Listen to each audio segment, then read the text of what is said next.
आरती गांव में मुरब्बा बेचने का काम करती थी। वो अपने घर पर आंवला और सेब का मुरब्बा तैयार करती थी और अपनी दुकान पर रखकर बेचती थी। आरती बेटा, जरा 1 किलो मुरब्बा दे देना, पेट में एसिडिटी और कब्ज की समस्या हो रही है। हाँ काका, अभी देती हूँ। आरती के पड़ोस में माला नाम की औरत रहती थी। आरती को देखकर माला ने सोचा कि क्यों ना वो भी मुरब्बा की दुकान खोल ले और आरती की तरह पैसे कमाए। फिर माला भी आरती की तरह रोज रोज बाजार से नई साड़ी खरीद सकती है। माला को मुरब्बा बनाना नहीं आता था, इसीलिए वो एक दिन खीर पहुंचाने के बहाने आरती के घर गई। आरती बहन, मेरे मायके में भैंस का बचा हुआ दूध था, वहाँ से खीर आई है। मैंने सोचा थोड़ा तुम्हारे यहाँ भी दे दूं।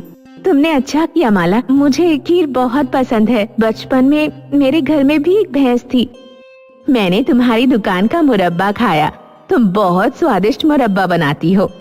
मैं चिंटू और उसके पापा के लिए मुरब्बा बनाकर खिलाना चाहती हूँ। क्या तुम मुझे मुरब्बा डालना सिखाओगी?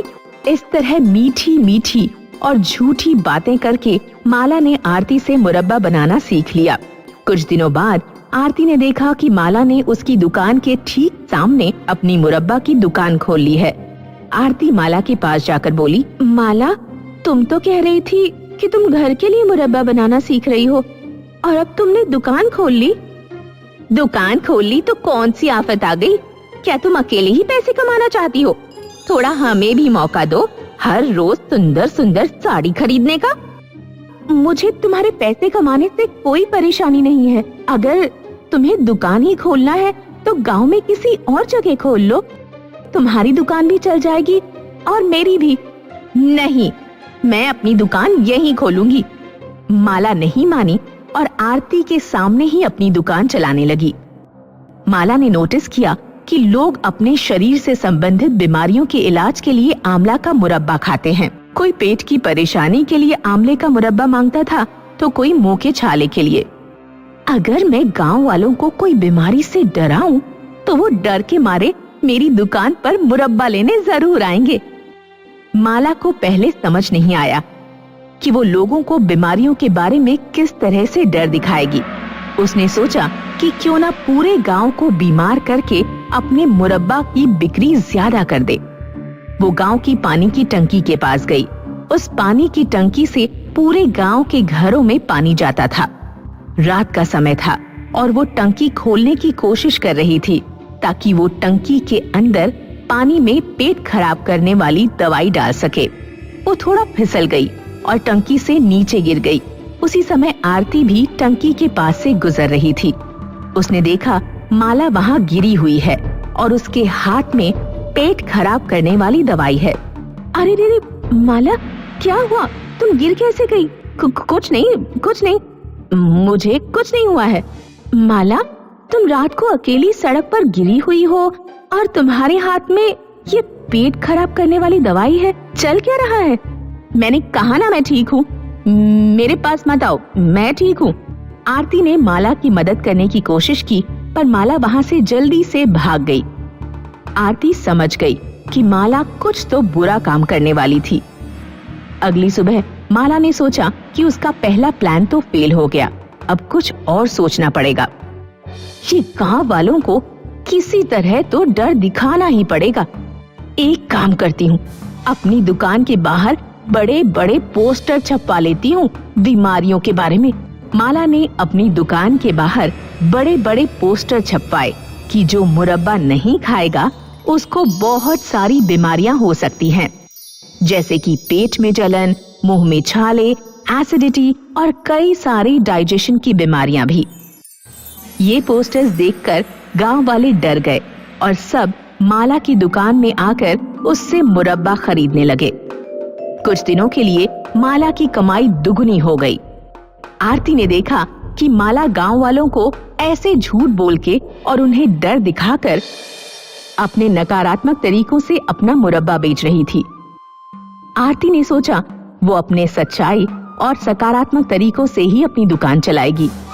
अब आरती ने भी बड़े बड़े पोस्टर छपवाए जिसमें लिखा था कि जरूरी नहीं है कि कोई आंवले का मुरब्बा नहीं खाएगा तो उसे पेट की बीमारी हो जाएगी, लेकिन अगर कोई आंवले का सेवन किसी भी रूप में करता है तो वो कुछ बीमारियों से बच सकता है।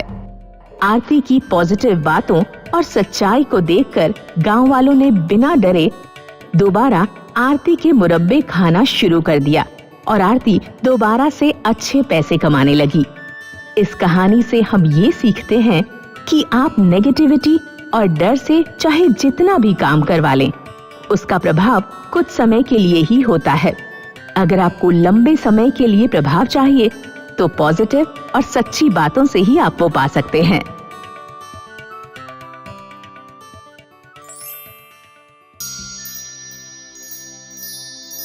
उड़ीसा में रूपनगर नाम का एक गांव था।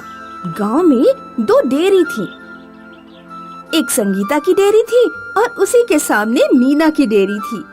संगीता और मीना में समानता ये थी कि दोनों की ही माँ नहीं थी और दोनों के पिताजी बीमार रहते थे।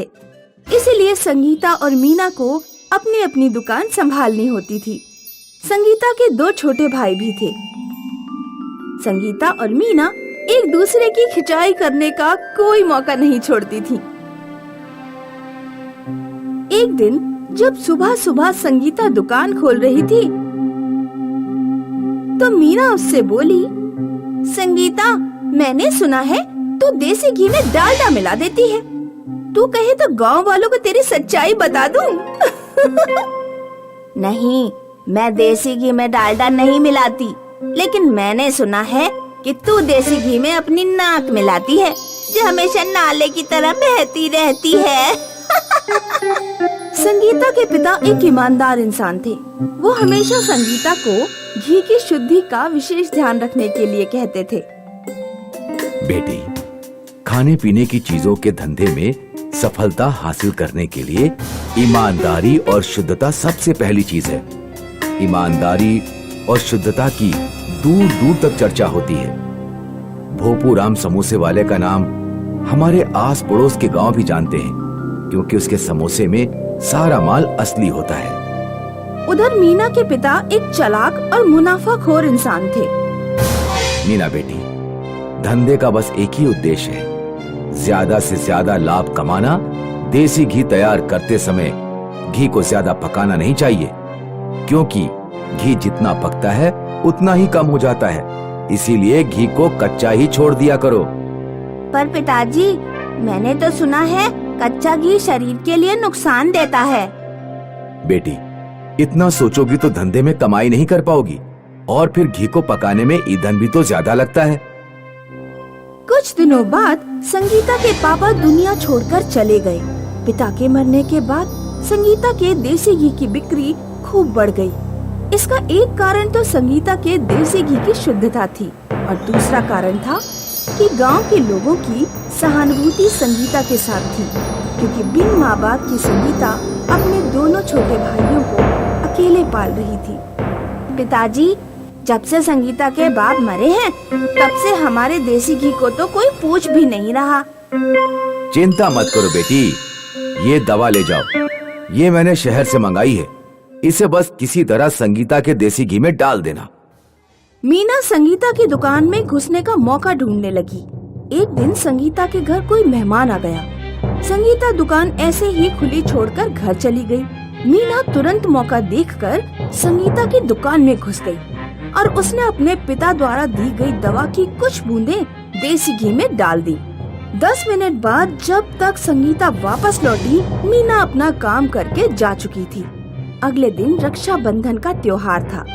संगीता का देसी घी खूब बिक रहा था, लेकिन जिसने भी देसी घी से बना हुआ कुछ भी खाया, उसे भयंकर दस्त हो गए। और राम बाबू, क्या हाल चाल है? कुछ मत पूछो श्यामलाल, कल देसी घी की पूड़ियाँ खा ली थी। शौचालय जा जाकर हालत खराब हो गई है। मेरी पत्नी ने भी देसी घी की पूड़ियाँ खाई थी, उसे भी दस्त हो रहे हैं। तुमने देसी घी कहाँ से खरीदा था? वहीं जहाँ से सारे गांव वाले खरीदते हैं, संगीता की दुकान से। सारे गांव वाले संगीता की दुकान पर पहुँच गए। देसी घी की जांच कराई गई तो उसमें केमिकल मिला। गांव वालों, संगीता ने आप लोगों के भरोसे का गलत फायदा उठाया और घी में मिलावट की। इसे तुरंत गांव से बाहर निकाल देना चाहिए। संगीता को गांव से बाहर निकाल दिया गया। हे भगवान, मेरी मदद करें। मेरे दोनों भाई अभी नादान हैं। वो क्या खाएंगे और खुद को कैसे संभालेंगे? कहते हैं सच्ची प्रार्थना में बहुत बल होता है। उसी समय रोड से एक जादूगर की टोली गुजर रही थी। जादूगर ने देखा कि एक लड़की सड़क किनारे बैठी रो रही है। क्या हुआ बेटी? क्या किसी ने तुम्हारा दिल तोड़ दिया है, इसीलिए रो रही हो? नहीं, घी में मिलावट के आरोप में गांव वालों ने मुझे गांव से बाहर निकाल दिया है, इसीलिए रो रही हूँ। मैंने तो घी में कुछ मिलाया भी नहीं था। मैंने अपनी जादुई दृष्टि से सब कुछ देख लिया है।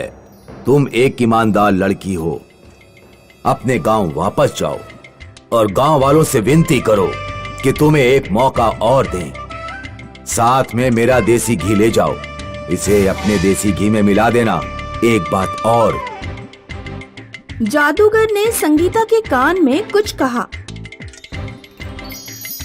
संगीता गांव वापस लौट आई और उसने गांव वालों से हाथ जोड़कर माफी मांगी। बहुत विनती करने पर गांव वालों ने उसे एक मौका दे दिया। संगीता ने जादूगर का दिया घी अपने देसी घी में मिला दिया और फिर से घी बेचना शुरू किया। गांव में अब कोई संगीता का घी खरीद ही नहीं रहा था। सब लोग मीना की दुकान पर जा रहे थे। काफी दिन बाद एक आदमी संगीता की दुकान पर आया। कैसे हो मंटो काका, सब ठीक ठाक तो है? बिटिया, बहुत बीमार हूँ। सिर में दर्द, बुखार, पैरों में दर्द, कमर में दर्द, कोई बीमारी खत्म ही नहीं होती। मुझे जरा 250 ग्राम देसी घी दे दो। मंटो काका ने रात में देसी घी के पराठे खाए। जब वो अगले दिन सोकर उठे तो उनकी सारी बीमारियां गायब हो चुकी थी। मंटो काका ने घूम घूम कर पूरे गांव में खबर फैला दी कि संगीता के देसी घी से उनकी बीमारियां ठीक हो गई हैं। फिर क्या था, गांव के लोग संगीता की दुकान पर टूट पड़े। मीना की बिक्री फिर से कम हो गई। पापा, संगीता के देसी घी से बीमार लोग ठीक हो रहे हैं। हमारे घी को कोई पूछ भी नहीं रहा। चिंता मत करो बेटी, इस बार मैंने शहर से एक ऐसी दवा मंगाई है जो दस्त के साथ साथ उल्टी, बुखार और खुजली भी करेगी। मीना फिर अपने पिता द्वारा दी गई दवा संगीता के घी में मिलाने की फिराक में रहने लगी। एक दिन संगीता जब घर पर खाना खाने चली गई तो मीना ने उसकी दुकान में घुसकर देसी घी में दवा डाल दी। अब आएगा मजा। मीना जब अगले दिन सुबह को दुकान खोलने पहुंची तो उसने देखा कि संगीता की दुकान पर गांव वालों की भीड़ लगी हुई है। लगता है इस बार गांव वाले संगीता की धुनाई करने के लिए इकट्ठे हुए हैं। लेकिन जब मीना संगीता की दुकान पर पहुंची तो उसके पैरों तले की जमीन खिसक गई। उसने देखा कि दुकान पर सीढ़ी चल रही है। गांव के लोग टीवी में देख रहे हैं कि मीना संगीता के घी में कुछ डाल रही है। आओ मीना आओ, इस बार तुम्हारी चोरी पकड़ी गई क्योंकि मैंने अपनी दुकान पर सीसीटीवी कैमरा लगा रखा था। गांव की औरतों ने मीना की खूब धुनाई की और उसे और उसके पिता को गांव से बाहर निकाल दिया।